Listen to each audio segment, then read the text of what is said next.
దగాబడ్డ ప్రతి బిడ్డకు, కాంగ్రెస్ చేతిలో మోసపోయిన ప్రతి అన్నకు, ప్రతి తమ్ముడికి, ప్రతి చెల్లెకు, ప్రతి అక్కకు కలవాలే, కలిసి ఇగో ఈ లెక్క చెప్పాలి. ఇది కాంగ్రెస్ ఒక్కొక్క వర్గానికి ఎంతెంత బాకీ పడ్డది. ఈ బాకీ కార్డు విషయంలో ఇంటింటికి, గుండె గుండెకు, మనిషి మనిషికి వాస్తవాలు చెప్పాలి. ఏం చెప్పిండ్రు కాంగ్రెస్ వాళ్ళు? పెద్ద మనుషులుంటే ఇంట్లో ఒక పెద్ద మనిషి పెన్షన్ పొందే పెద్ద మనిషి ఉంటే, ఒక పెద్ద మనిషికి అయితే ఒక అయ్య ఉంటే, ముసలయ్య ఉంటే ఆయనకు 4,000 ఇస్తాం. ముసలమ్మ ఉంటే ముసలమ్మకు కూడా 4,000 ఇస్తాం. ఇప్పుడు కేసీఆర్ గారు 2,000 రూపాయలు ఇస్తే మేము 4,000 రూపాయలు ఇస్తామని చెప్పిండ్రు. మరి 24 నెలలు అయింది.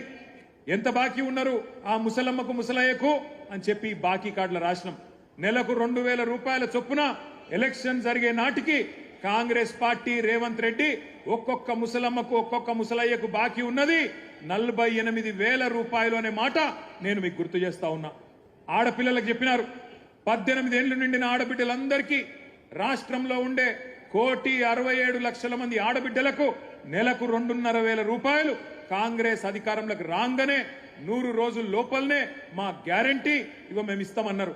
24 నెలలకు 2,500 కూడితే వచ్చినాయా ఒకరికన్నా పైసలు? మహాలక్ష్మి వచ్చిందా? 2,500 వచ్చినాయా? ముసలోళ్ళకు 4,000 వచ్చిందా?